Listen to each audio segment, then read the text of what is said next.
Hey guys, Coach Matt coming to you from Dynamic Strength and Conditioning with the #1 tip to take your workouts to the next level. No, it is not a new piece of equipment. No, it's not a new exercise or a pre-workout meal or supplement.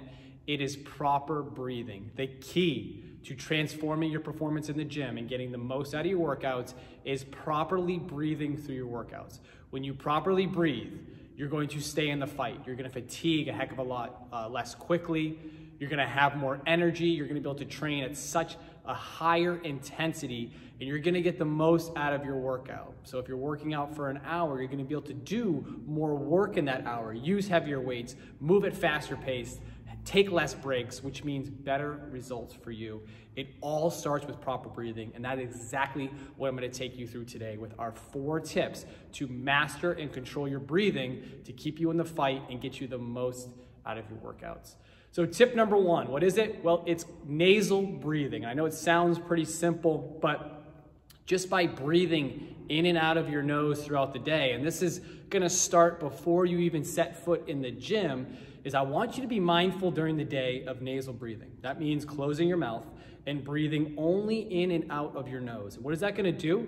Well, think of your body as a battery, and you only have so much life in that battery. That battery kind of represents your total energy that you have, how you feel throughout the day.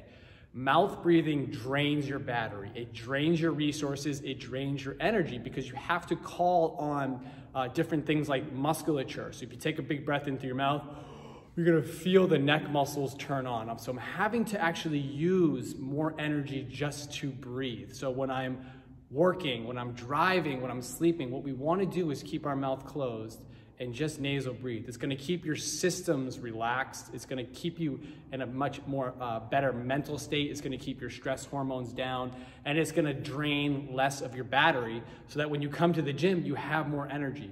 By mouth breathing during the day, you're actually using your available energy and you're draining it so that you're gonna be more fatigued when you come in the gym. Now, when we start to work out, what you want to do is you want to try to stick to nasal breathing as long as you can through your warm-ups, through some of your lower intensity stretching and exercises.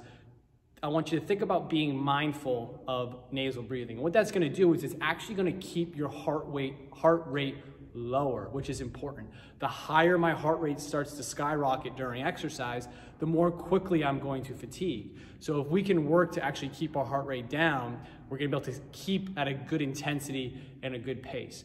Once your heart rate gets elevated enough, or your breathing rate gets elevated enough that we need to call on our mouth, what I want you to do is shift to nasal in and then mouth breathing out. And that exhale is gonna actually signal your brain, your heart to slow down and to relax. And our goal is to kind of keep our heart rate down during our exercise so that I can train with some intensity and I can quickly work on my exhalation and bring my heart rate down and fatigue a heck of a lot quicker. So nasal breathe during the day at all times, unless you're doing super high intensity exercise, at which point then I shift to in through my nose, out through my mouth. It's gonna allow you to call on less resources, drain less of your battery, and keep you in the fight during your workout. Now, the second thing I want you to, our second tip here is make it easy, keep it simple. What I don't want you to do is like thinking about when do I inhale, when do I exhale?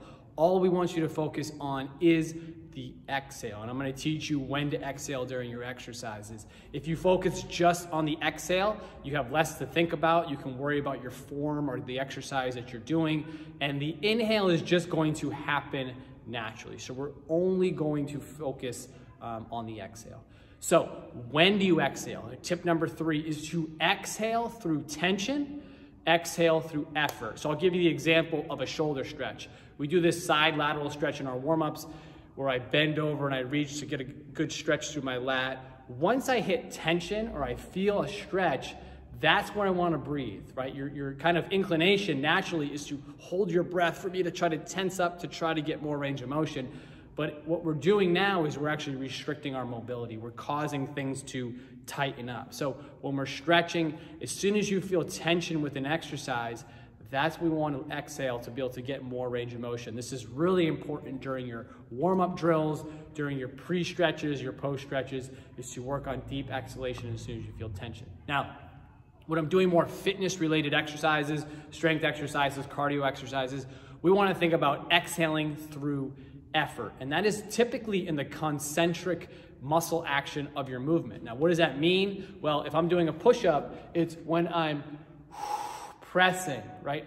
The effort part of my push-up is me trying to raise up. If I'm doing a squat, it's when I'm pressing through my feet, using my legs, I'm exhaling to stand. When I'm doing a kettlebell swing, it's when I'm coming up. It's on that shortening of the muscle action. So I'm pressing dumbbells as I row a weight.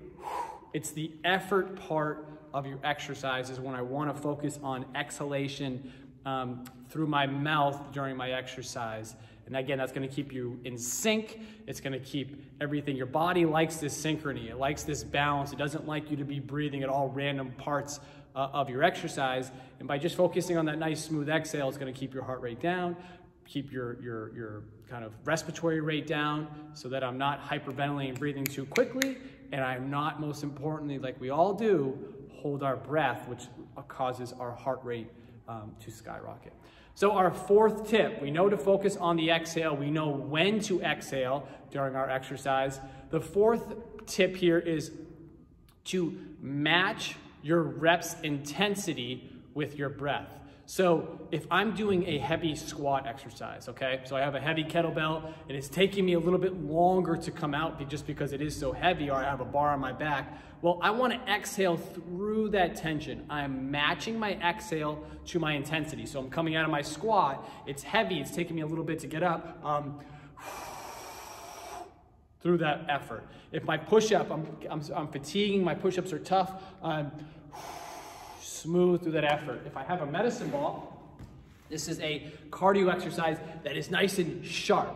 So the intensity of my exercise is fast, my exhale needs to be fast. Right? Like a boxer, they're not, because they want their actions to be fast and sharp, their exhales need to be fast and sharp. If I'm doing a kettlebell swing, again, it's a nice quick exercise. As quick as my swing is as quick as my exhale needs to be. So those are your 4 tips. I want you to be super mindful during the day of nasal breathing. Close your mouth, catch yourself when your mouth is open. Nasal breathe as long as you can in your exercise to keep your heart rate down, to keep your battery full of energy and charged up. As soon as you need to call on mouth breathing, I want you to nasal breathe in and then exhale through your mouth and control that. I want you to match your exhale to your rep. So the quicker the exercise is, the quicker my exhale is going to be. The longer it takes me, more of a strength-based exercise, the longer my exhalation is going to be, and just focus on the exhale. Don't think about when to inhale, just focus on the effort portion of your exercise to exhale. So give those 4 tips a try. I think you're gonna love the way that you're able to rebound and recover between exercises, the way that you're able to stay in the fight and not have to rest during circuits and exercises and get more out of your workout. So any questions? Drop a comment below.